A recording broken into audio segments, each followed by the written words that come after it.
Olá, seja bem-vindo a mais um programa Governança em Pauta. E hoje nós convidamos o coordenador da Comissão Especial de Governança Corporativa do CRA-RJ, administrador Luiz Félix, e Marcela Argolo, que também é administradora, contadora e tem outros pré-requisitos que o Félix já vai falar para a gente. E o nosso tema é compliance humanizado e compliance social. Acredito que é algo que está em voga nesses tempos que a gente está vivendo hoje e vamos falar muito sobre isso, dar várias dicas, explicar para você que está assistindo a gente. Félix, seja muito bem-vindo. Muito obrigado, é um prazer sempre estar aqui falando com os administradores, com os estudantes da administração. E hoje a Comissão de Governança tem o prazer de convidar aqui a Marcela Argolo, que é administradora, contadora, MBA em Finanças e Compliance, é professora também da FGV e da Brain School e é mentora de Compliance Humanizado e Liderança Inovadora. Foi um prazer muito grande ter encontrado a Marcela. Ela tem ideias originais, muito interessantes, e eu fiz questão de convidá-la para falar um pouco aqui para os administradores e para os estudantes de administração. Eu acho que vai ser muito rico o recado que ela tem para passar para a gente. Marcela, olha que apresentação bonita. Seja muito bem-vinda também. Eu adorei a apresentação. Obrigada, Félix, por todo o carinho. Eu quero agradecer imensamente o convite e nesse bate-papo para falar algo que para mim é tão gostoso. É um tema que eu realmente adoro, meu propósito de vida, que é compliance humanizado. Bom, então vamos começar, Marcela, explicando, né, qual é o conceito básico do compliance humanizado, no que ele se diferencia da visão mais tradicional de compliance que a gente está acostumada a ouvir. Bom, Érica, o compliance ele surgiu já faz um tempo, mas aqui no Brasil ele veio à tona com a Operação Lava Jato, né? E com a lei anticorrupção e a adequação das normas das organizações para os pré-requisitos da lei. E dessa forma, para mim, o compliance ele fica muito juridiquês, né? Muito engessado, muito formal. E compliance, para mim, é algo muito mais além. Compliance não é questão de ter, é questão de ser. Você tem que ser compliance na sua vida. Você tem que ter ética, você tem que ter moral. Isso tudo gira em torno do ser humano, de como você foi formado, quais são os seus valores, seus princípios, sua base familiar. Então, o compliance acaba que você atua dentro de casa e nem percebe. É como você dá o seu exemplo aos seus filhos, quais são as suas atitudes perante as pessoas do seu convívio, né? Seus familiares, seus amigos, a pessoa que trabalha na sua casa. Compliance, querendo ou não, é o seu dia a dia. E você não consegue separar isso apenas para o lado jurídico, percebe?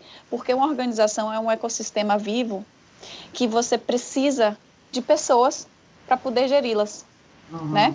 Então, acaba que você precisa, dentro de uma organização, ter uma cultura muito forte. Dentro dessa cultura, quais são os seus valores, quais são os seus princípios da organização.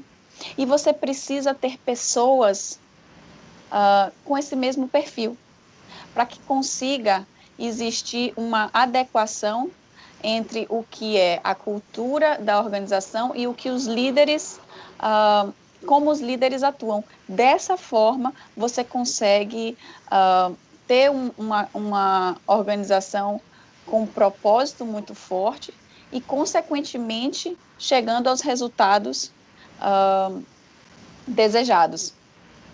Bom, você falou da cultura organizacional, né? Que é um tema que abrange muita coisa. Mas de que forma você entende que essa cultura organizacional, como os aspectos de liderança, por exemplo, se relacionam diretamente com a ideia, com esse conceito de compliance humanizado que você explicou? Olha, Érica, ele literalmente tem tudo a ver, porque a partir do momento que um dos pilares de um compliance é os códigos de ética e de conduta, né? Como você se portar, quais são os procedimentos, você precisa entender ali como que você deve agir dentro da organização. Então, a cultura, ela é primordial numa organização, afinal de contas, o maior ativo de uma organização são as pessoas, e você precisa contratá-las muito bem para que exista, como diz no compliance, o tone of the top, o walk the talk. Você precisa agir conforme está descrito no papel. Então, a melhor forma disso acontecer, da forma mais natural, é você contratar pessoas com essências iguais ao que está escrito numa cultura, porque dessa forma fica muito mais leve, porque você está fazendo exatamente o que você entende ser natural e normal, e não algo que está sendo impositivo, percebe? Uhum. Por isso que existe é muito importante você entender quais são os pré-requisitos básicos de soft skills que você precisa para a contratação daquela vaga e fazer a adequação, na realidade, a aderência à cultura da organização. Não adianta você ser uma empresa completamente voltada para o lado humanizado, para o lado de espírito de equipe, e você contratar uma pessoa extremamente agressiva que só pensa no individualismo, porque isso vai acabar tendo um atrito muito grande entre a cultura e esse líder. E esse líder, como eu digo, o líder, ele inspira os demais. Líder, você lidera pelo vínculo, exemplo e contexto. Então, a partir do momento que você coloca e você acaba que, por neurônio espelho, você acaba fazendo, tendo atitudes conforme aquela pessoa que você tem maior convívio. Então, acaba que se você coloca uma pessoa dessa numa equipe com uns skills totalmente diferentes da cultura que você quer pregar, ela vai acabar que vai ser meio que a maçã podre ali, e você não vai conseguir gerir da melhor forma e engajar a sua equipe como um todo. Percebe? Uhum. Então, a gente pode dizer que o primeiro passo, né, para essa questão da cultura organizacional dar certo, né, com o compliance humanizado, começa num pontinho ali no RH, nessa seleção para as pessoas? Não tenha a mínima dúvida.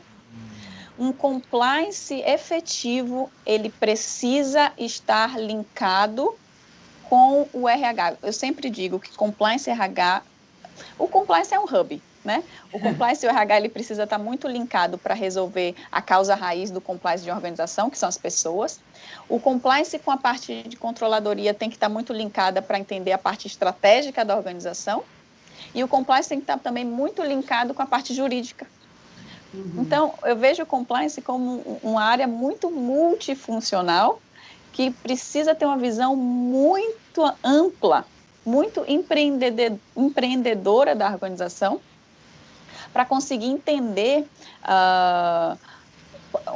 onde que vão ser os pontos focais para se resolver quando necessário. Mas você está certíssima.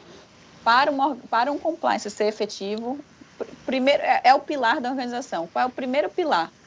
É a aderência da alta gestão. Ok, então é a aderência o compliance ser acolhido pela alta gestão. Para que isso seja realizado de uma forma mais natural, é sim você contratar pessoas que tenham o perfil que se encaixa na cultura.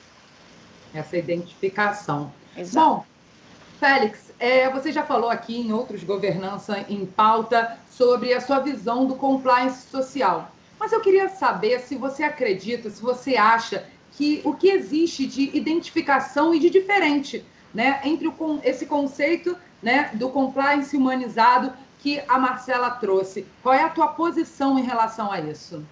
Não, a posição é de total identidade e até por isso, repetido, né? Foi muito feliz o nosso encontro, né? O fato da gente se conhecer foi muito positivo, até por conta disso, né? Dessa conjugação de ideias. A gente tem uma forte identidade que é vamos dizer assim, a negação, né? A negação desse exagero do juridiquês, né? Como a Marcela colocou, né? A ausência da supervalorização do alinhamento às normas jurídicas como essência do compliance. Ou seja, nem para mim, nem para ela, né, a grande referência é a norma legal. Né?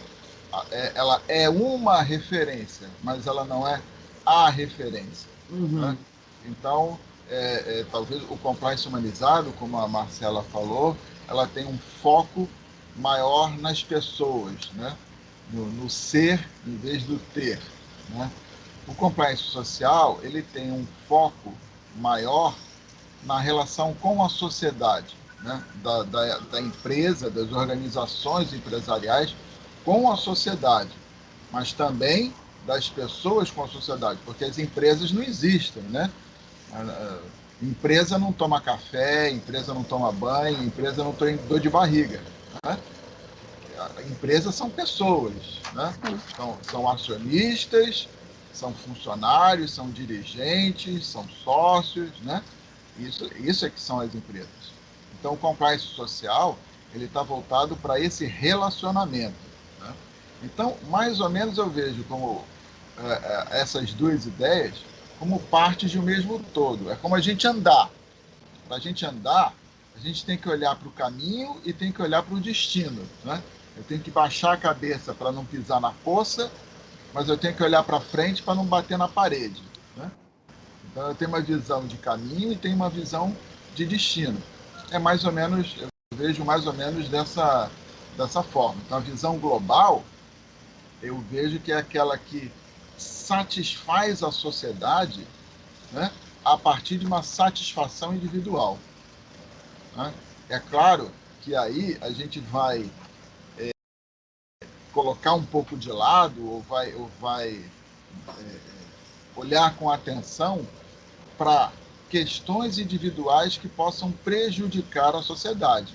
Então, se uma empresa quer ter lucro acima de tudo, se o acionista quer ter lucro acima de tudo, provavelmente essa função social dessa empresa vai estar prejudicada.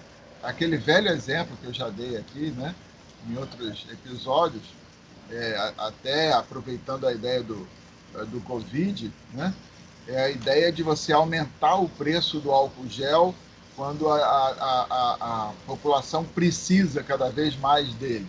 Né? Então, em torno de uma visão individualizada de lucro, né, eu me aproveito de uma situação que, no final das contas, vai trazer prejuízo para a sociedade. E repare, ainda que isso seja legal. Né? Vamos considerar que o aumento do preço do álcool gel esteja perfeitamente enquadrado na legislação. Né?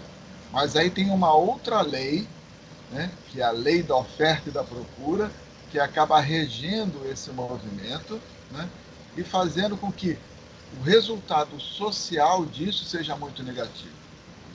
Então, o compliance social, ele olha para essa repercussão, né, para o bem-estar da sociedade. E aí, só voltando também, repetindo um pouco o que já falei de outras vezes, a base dessa ideia é que as empresas, elas foram criadas, as organizações, né, elas foram criadas para trazer algo de positivo para a sociedade.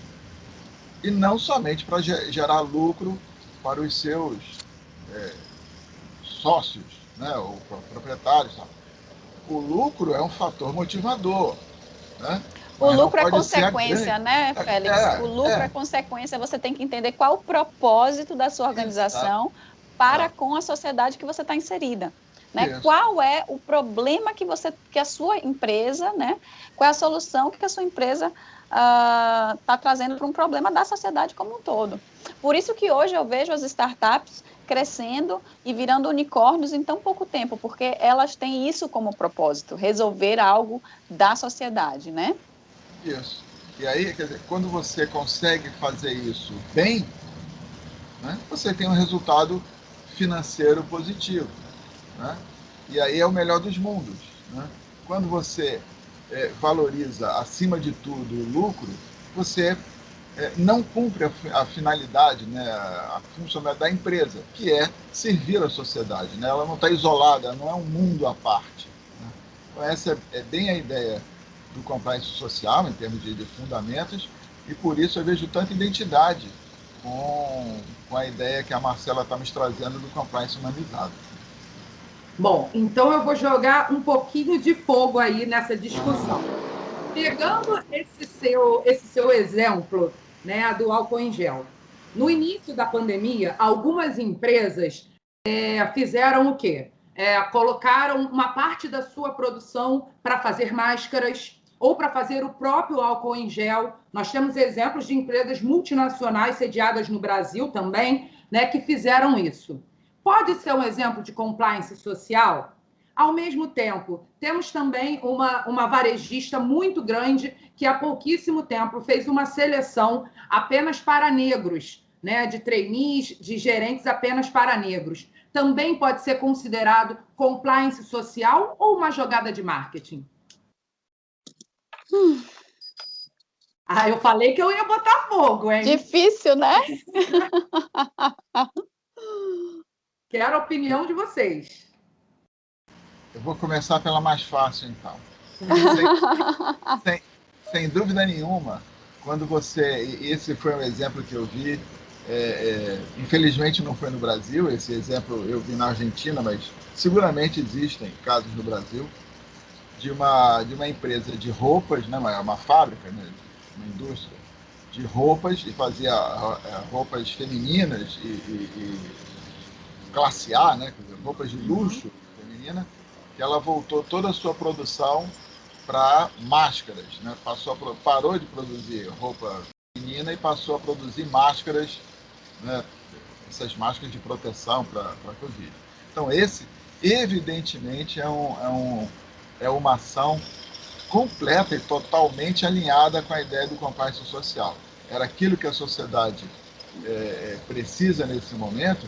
E aí, veja, a ideia do compliance social ela não é contra o lucro, né? Uhum. Não há problema que ele tenha lucro com essa venda, mas seguramente a preocupação em colocar esse produto com uma maior disponibilização no mercado, ele já está alcançando a ideia do social. Esse Mesmo porque as máscaras são vendidas, né? Não vão ser usadas. Exato. Então, assim como esse, inúmeros exemplos, né, de entrega de produtos na casa das pessoas, né? Motoristas de táxi fazendo serviço de entrega, várias adaptações que foram feitas para cumprir uma finalidade, né? Para fazer alguma coisa que antes não era percebida como tão necessária, como tão urgente. E aí, é claro, algumas dessas questões vão passar para o futuro, outras são especificamente para aquele momento, mas da maneira como a gente vive um mundo tão complexo, né? Eu falo que VUCA era o mundo que a gente tinha antes, né? Agora a gente tem o vulcão, né? Eu chamo de muvuca. Muvuca, Também é bom. Então, a gente vai ter que ter a capacidade de reagir cada vez mais rápido a circunstâncias novas que vão ser colocadas e que a gente nem imagina quais são. Numa rapidez muito maior do que a gente estava acostumado no passado, né? A internet veio de uma forma para conseguir, na verdade, para conseguir não, né? Para nos tirar da zona de conforto dessa adaptabilidade tão rápida que a gente precisa. Quanto à questão da seleção com prioridade, né? Eu não sei exatamente como é que foi, mas prioridade para negros, né? Eu acho que tem um viés, né? Tem um olhar que pode ter muito de aproveitar a situação, tirar uma onda, né? Tirar uma visão de marketing.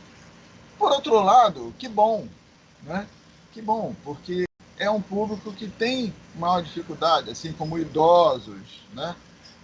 Também, então, várias empresas você vê agora dando prioridade para a contratação de idosos, dando prioridade para a contratação de negros, ou qualquer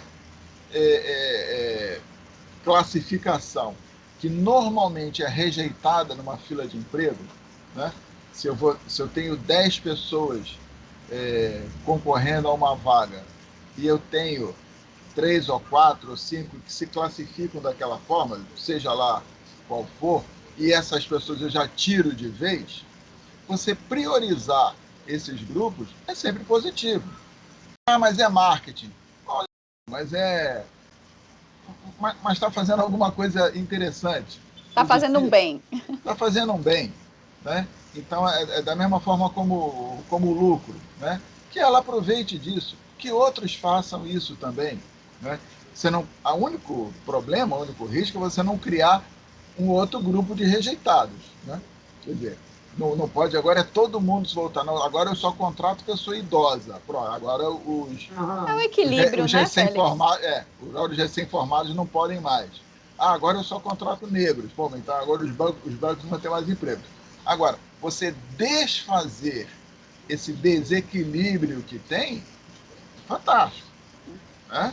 E aí, quando você tem iniciativas radicais por um lado, essa radicalidade, na verdade, ela busca equilibrar a situação. Equidade. Equidade, porque se ela fala eu só contrato negros, outros 100 falam eu só contrato brancos, né? Então, essa atitude radical equilibra, né? Ela não está radicalizando o conjunto. No conjunto, ela está equilibrando. E que bom que tenha um marketing associado a isso. Bom, Marcela, queria ver de você quais benefícios, né, que você entende que as organizações possam obter a partir da visualização e da implementação desses conceitos do compliance humanizado, do compliance social.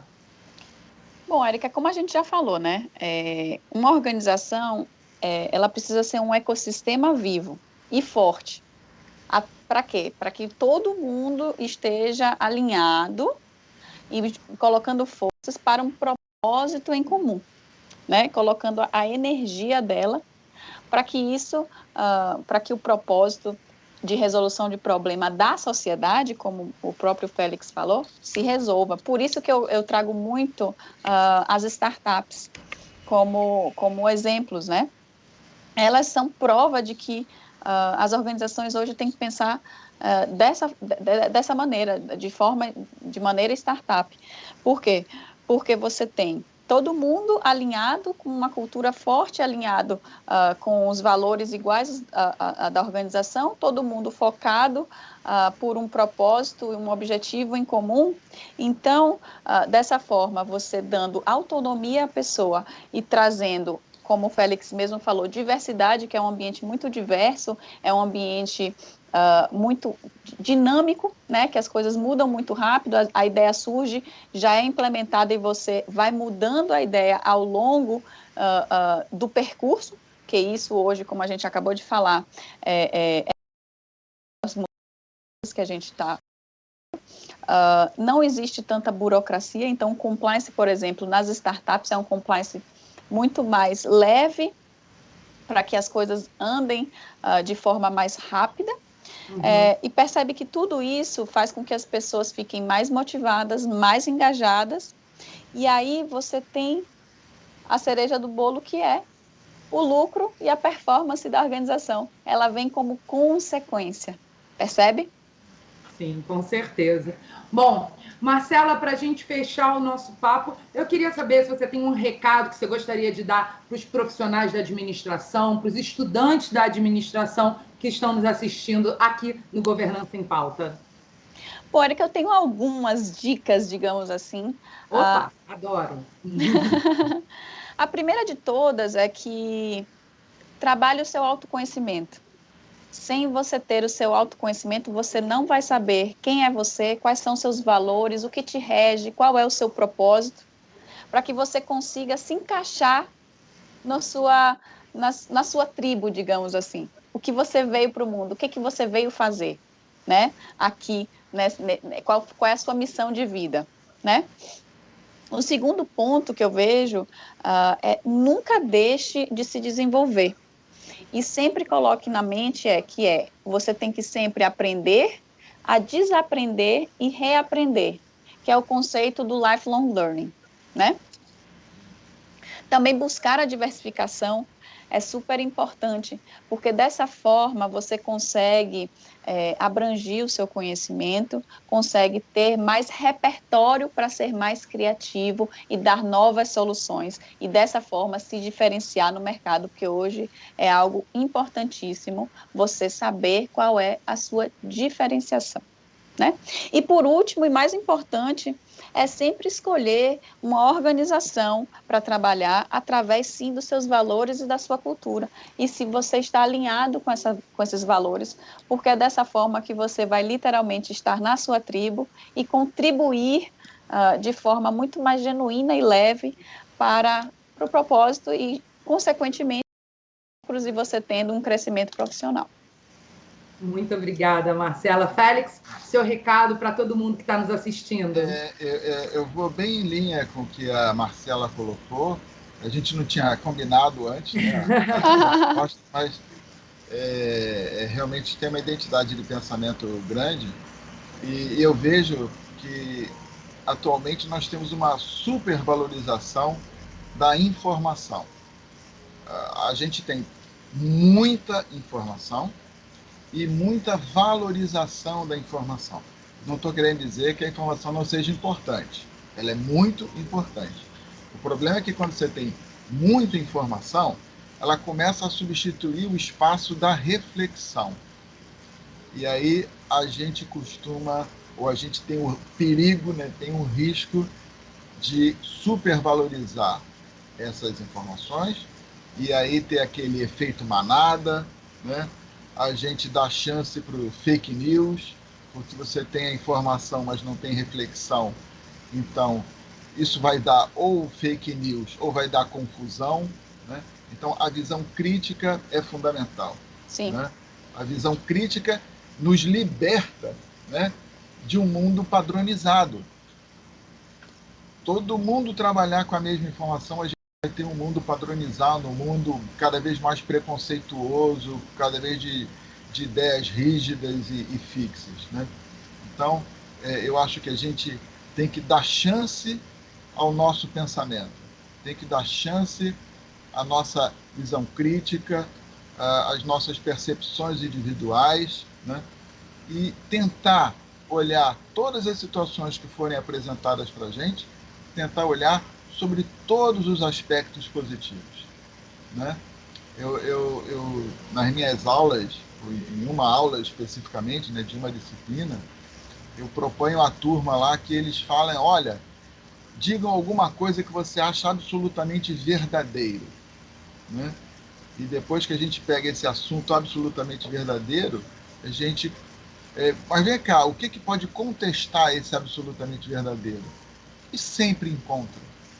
Você sempre tem alguma coisa que pode não ser o correto, mas que você tem argumentos para ver o outro lado dessa questão, ainda que ela seja, a princípio, absolutamente indiscutível. Né? Então, dentro do trabalho, na vida social, no relacionamento, seja lá de que forma for, né? A gente sempre tem que dar vez ao pensamento, à visão crítica, à reflexão, né? Usando a informação como um dos elementos, mas não como o elemento, o único elemento. Né? Eu acho que isso, tanto para os estudantes de administração, no desenvolvimento, né, das suas carreiras, e dos profissionais, que hoje são bombardeados, né, com com técnicas cada vez mais sofisticadas e uma profusão, né, de modelos, de técnicas, de templates, de nomes diferentes para produtos que são iguais, cada um querendo vender o seu peixe e com toda a razão, né? Eu acho que essa visão crítica é muito importante. E para que a gente não fique comprando mais fake news ou baseando a nossa vida em preconceitos, em ideias preconcebidas e sem sentido nenhum. Esse é o meu recado final aí para os administradores. Claro, agradecendo também a presença da Marcela aqui com a gente, agradecendo a Érica, agradecendo o pessoal que nos apoia, né, na realização desses programas. Muito obrigada, Félix. Obrigada, Marcela. Foi um prazer recebê-los aqui no Governança em Pauta. E vocês que estão nos assistindo já sabem, sempre novos temas, novas coisas interessantes no mundo da governança, você encontra aqui, no Governança em Pauta. Te espero no próximo programa. Tchau, tchau.